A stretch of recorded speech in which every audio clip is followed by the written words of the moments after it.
Assalamualaikum warahmatullahi wabarakatuh. Hari ini saya akan membahas materi kedua mata pelajaran Teknologi Informasi dan Komunikasi kelas 9, yaitu pemanfaatan internet.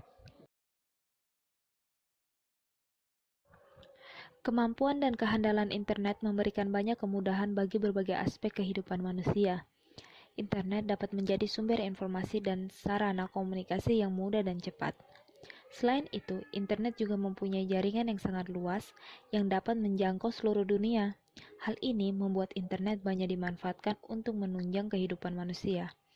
Beberapa aplikasi yang dibuat memanfaatkan internet untuk mendukung kegiatan sehari-hari, antara lain perdagangan secara elektronik, internet banking, media pembelajaran, sumber informasi, media komunikasi, dan media jejaring sosial. Berikut adalah beberapa aplikasi yang memanfaatkan internet. Yang pertama yaitu e-commerce atau perdagangan secara elektronik adalah perdagangan yang dilakukan dengan memanfaatkan jaringan telekomunikasi, terutama internet. Perdagangan secara elektronik memberikan keuntungan baik kepada perusahaan maupun kepada konsumen. Yang pertama yaitu keuntungan yang diperoleh perusahaan, antara lain 1. Perdagangan secara elektronik memungkinkan perusahaan untuk menjual produknya kepada lebih banyak orang. Dengan kata lain, perusahaan dapat menjangkau pasar yang lebih luas. Yang kedua yaitu perusahaan tidak perlu membuka banyak cabang distribusi. Yang ketiga, mengurangi biaya yang dikeluarkan perusahaan karena perusahaan tidak perlu menyediakan toko yang besar dan pegawai yang banyak. Yang keempat, biaya yang dikeluarkan perusahaan dapat dikurangi sehingga barang dapat dijual dengan harga yang rendah. Akibatnya, lebih banyak konsumen yang dapat menjangkau harga barang tersebut. Barang menjadi lebih banyak laku. Yang kelima, barang yang dijual lebih mudah dapat meningkatkan daya saing perusahaan. Yang kedua yaitu keuntungan bagi konsumen. Antara lain yang pertama, konsumen tidak perlu mendatangi toko untuk mendapatkan barang, cukup mengakses internet dan memesan barang, maka barang pesanan akan diantar ke rumah. Yang kedua, pembeli dapat menghemat waktu dan biaya transportasi berbelanja. Yang ketiga, mempunyai lebih banyak pilihan karena dapat membandingkan semua produk yang ada di internet. Yang keempat, dapat membeli barang yang terdapat di negara lain, yang di dalam negeri mungkin saja belum tersedia. Dan yang kelima yaitu harga barang yang dibeli menjadi lebih murah. Yang kedua yaitu internet banking. Internet banking adalah layanan untuk aktivitas perbankan yang dilakukan dari rumah, kantor, atau tempat-tempat lain dengan memanfaatkan internet. Internet banking memberikan keuntungan kepada nasabah bank karena mereka tidak perlu lagi datang ke bank untuk melakukan transaksi perbankan. Hal ini akan menghemat waktu dan biaya perjalanan bagi nasabah.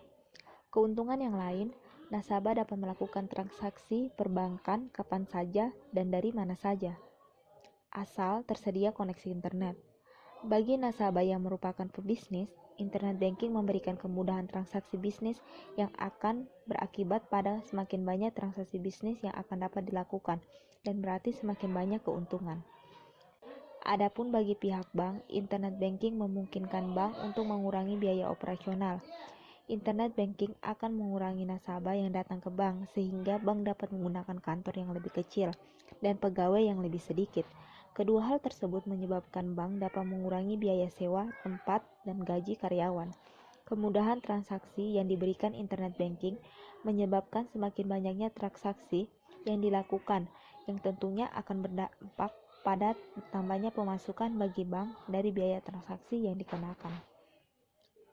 Transaksi yang biasanya dapat dilakukan melalui internet banking adalah transfer uang, pengecekan saldo, pemindahan buku, pembayaran tagihan, informasi rekening, pembukuan rekening online, pengecekan saldo, dan sebagainya. Transaksi yang berhubungan dengan penyetoran dan pengambilan uang dilakukan dengan cara biasa, yaitu melalui teller bank atau ATM. Yang ketiga yaitu media pembelajaran. Belajar jarak jauh dilakukan dengan cara belajar mandiri. Pihak penyelenggara belajar jarak jauh mengirimkan bahan-bahan pelajaran berupa buku-buku, kaset, dan video kepada para siswa atau mahasiswa untuk dipelajari. Untuk mengukur tingkat kemampuan siswa atau mahasiswa, diberikan latihan dan tes-tes yang harus dikerjakan. Latihan atau tes-tes tersebut harus dikerjakan dan dikirimkan kembali oleh para siswa dan mahasiswa. Selain itu, internet juga memungkinkan terjadinya komunikasi dengan tatap muka melalui telekonferensi. Komunikasi audiovisual dapat terjadi dan memungkinkan komunikasi verbal dan nonverbal terjadi secara langsung. Kemampuan dan karakteristik internet di atas memungkinkan internet dimanfaatkan sebagai media belajar jarak jauh. Pemanfaatan internet tersebut akan membuat proses belajar jarak jauh menjadi lebih efektif dan hasil yang diperoleh lebih baik. Adapun beberapa faktor yang harus dipenuhi agar internet dapat dimanfaatkan sebagai media belajar jarak jauh yang efektif. Antara lain, yang pertama, institusi penyelenggara. Agar dapat memanfaatkan internet sebagai media belajar, institusi penyelenggara harus memiliki komitmen yang kuat. Hal ini ditandai dengan kebijakan-kebijakan yang mendukung. Institusi juga harus menyediakan dana yang cukup demi terselenggaranya pendidikan jarak jauh dengan memanfaatkan internet. Institusi harus menyediakan peralatan yang memadai untuk terselenggaranya proses belajar.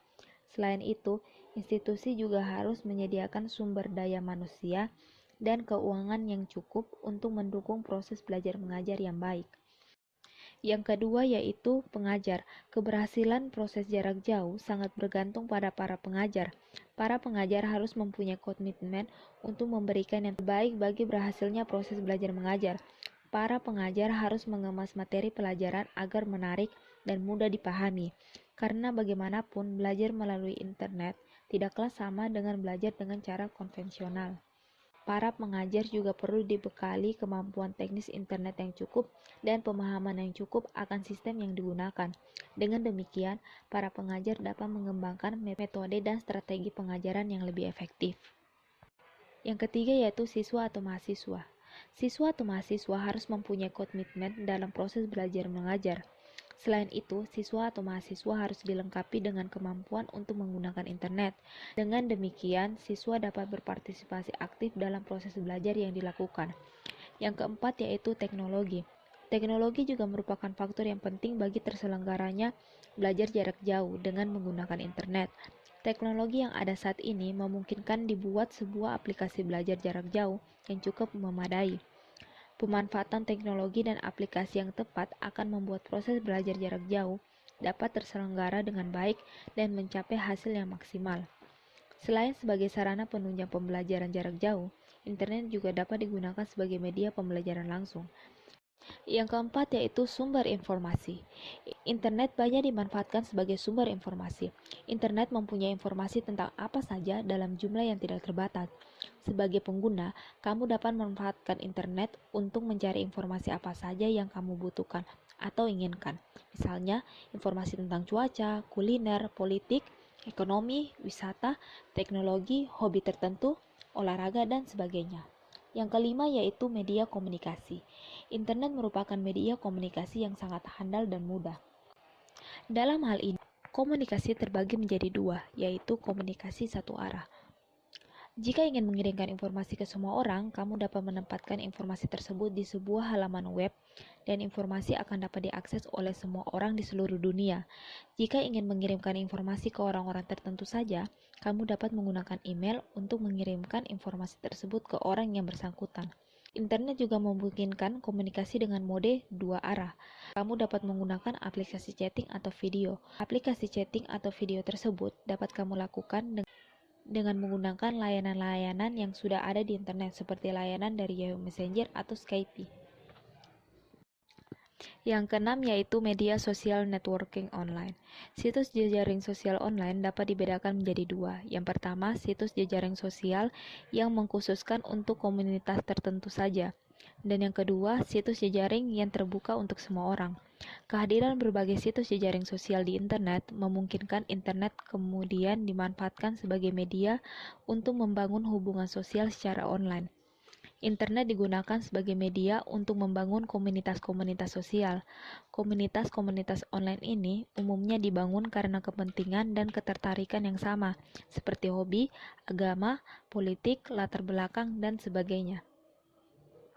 Dengan menjadi anggota komunitas dalam sebuah jejaring sosial online dapat memberikan banyak manfaat, seperti mendapatkan informasi dan pengetahuan baru tentang sesuatu yang menarik, berbagai pengalaman, dan mendapat teman baru maupun teman-teman yang sudah lama tidak berhubungan. Jejaring sosial juga mempunyai bahaya yang harus diwaspadai, seperti pencurian data dan penyebaran virus. Bahaya lain yang lebih besar adalah munculnya individu-individu yang sering melakukan penipuan dan penculikan yang menjadi anggota komunitas jejaring sosial sebagai sasaran. Cukup sekian pembahasan materi pada pertemuan kedua. Untuk pertemuan selanjutnya akan dibahas di next video. Terima kasih. Wassalamualaikum warahmatullahi wabarakatuh.